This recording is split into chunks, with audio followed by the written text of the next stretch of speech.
What is up, everybody? We are here to talk about the team event, the one team event that we have at the PGA Tour each and every year. It's a Zurich Classic and a little bit of a unique format. So if you aren't familiar, I'll cover it really quickly. There are 80 teams of 2 golfers, so you'll only be able to choose between 80 different teams this week. Now, if you're playing on DraftKings, which is the only site that offers any contest, FanDuel doesn't have any this week, then you're only gonna be able to roster one guy from each team. So it won't let you build if you do.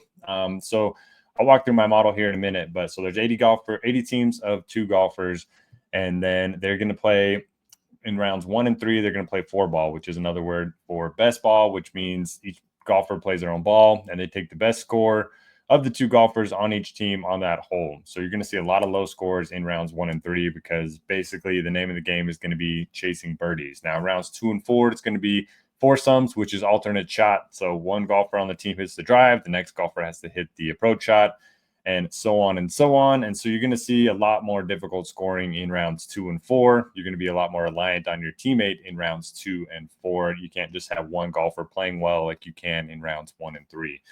The top 33 in teams are going to, and ties are going to move on and play the weekend. So it's going to be tough to get 6-6 through the cut. And yeah, in terms of the course, pretty wide fairways, pretty small greens. It's one of those courses that you can bomb it if you want. You can be aggressive if you want, but there is some trouble if you do stray too far offline, and that's really going to be evident in the foursome rounds 2 and 4. The course itself, I'm not looking too much at course fit.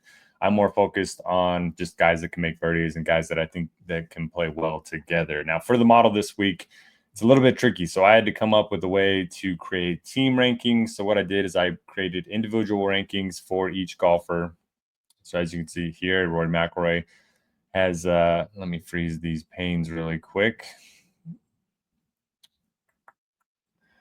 Okay, so Rory McIlroy has a rating of 96.9. Shane Lowry has a rating of 86.6. So I pulled in the ratings of their teammate and then took the average of the two. So they're just going to project as the same. So when you upload your ratings into Lineup HQ, it'll give the same rating for both golfers. Now, you won't have a problem in Lineup HQ with building because we took out half the golfers. So we only have one of each player from each team in Lineup HQ.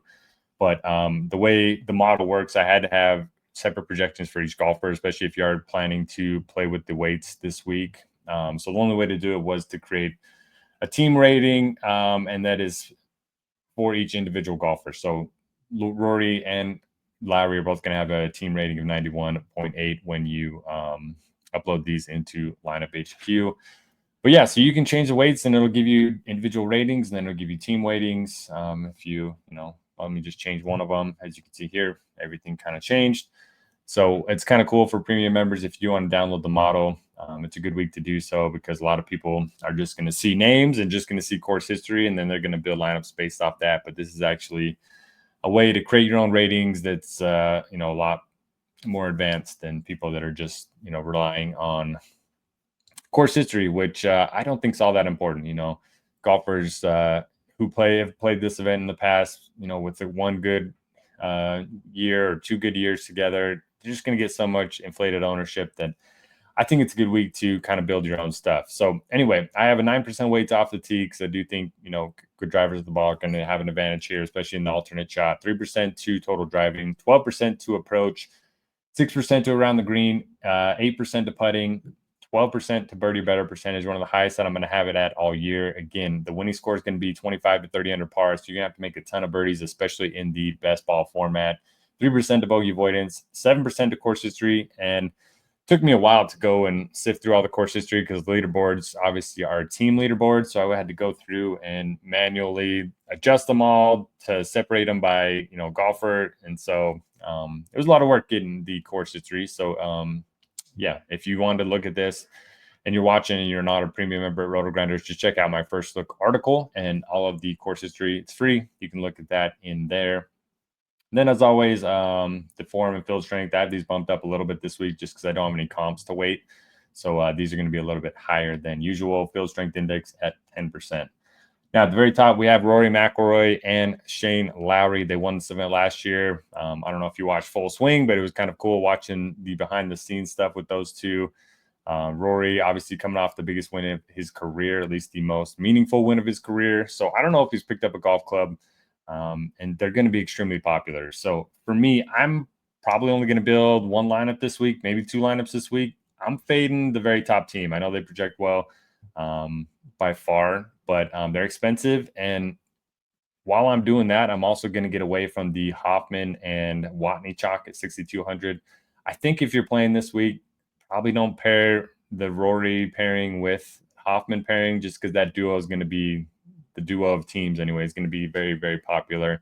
So if you're playing tournaments, if you're playing cash games, that's probably the safest starting point is, locking in Lowry team and then locking in the Hoffman team, because they're 6,200 and they played together at this event, I think 7 times, and they have 3 top 20s in the last 4 years. So they're going to be popular. For me, if I'm playing Rory, I'm probably not playing the Hoffman team. If I'm playing the Hoffman team, I'm probably not playing Rory, at least in large field stuff. Other options, we have Morikawa and Kitayama. Morikawa really let me down last week with the bad weekend, but both good ball strikers. I think they could have some success this week. I do like the Mitchell Poston team. They're probably my favorite team above 10K. Mitchell's a good ball striker. Poston's got the elite short game, so I do think their skill sets complement each other pretty well. I like the idea of starting lineups in the 9Ks. So 2 of my favorites are Griffin and Novak. Both of them have been knocking on that door for the first win of their PGA Tour careers. Maybe it takes a team event for them to get there. Novak's been in the final group 3 times already this season. Griffin's been, top 5 guy over the last 18 months a bunch of times. So I like them. I like the Tigala Rai pairing. I think Rai is just a perfect teammate for something like this because he's going to hit a lot of fairways. He's going to be an elite iron player.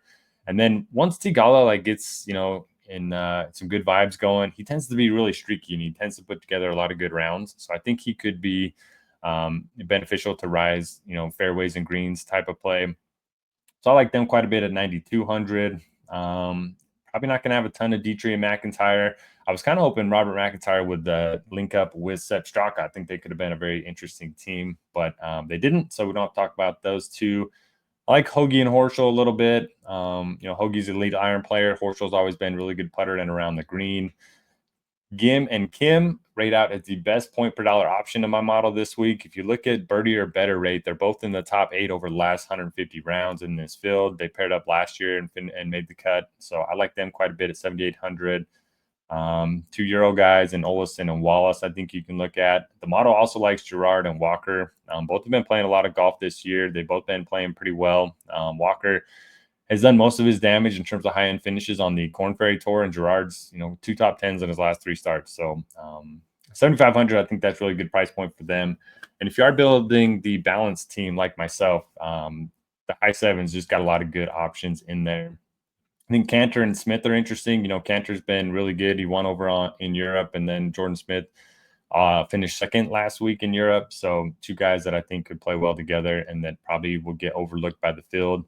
I call this the Ricky Bobby team, either your first or your last. Kevin Yu, Jonathan Vegas, both bombers, both good iron players, and they cannot chip and they cannot putt. So I think they're going to go really low in the best ball format, and then hopefully they can just hang on for dear life in the alternate shot. I don't know. I like Straka, but I don't really like him paired up with Garnett. I know they finished T11 here last year. I think Ryder and Hoey are certainly interesting. Hoey's an elite ball striker. Ryder's one of the best putters in the field, so their skill sets kind of complement each other. See if there's anybody else. I'm probably going to be fading the Højgaard brothers. I just haven't seen them play well together the same week, maybe ever, and they missed the cut here last year.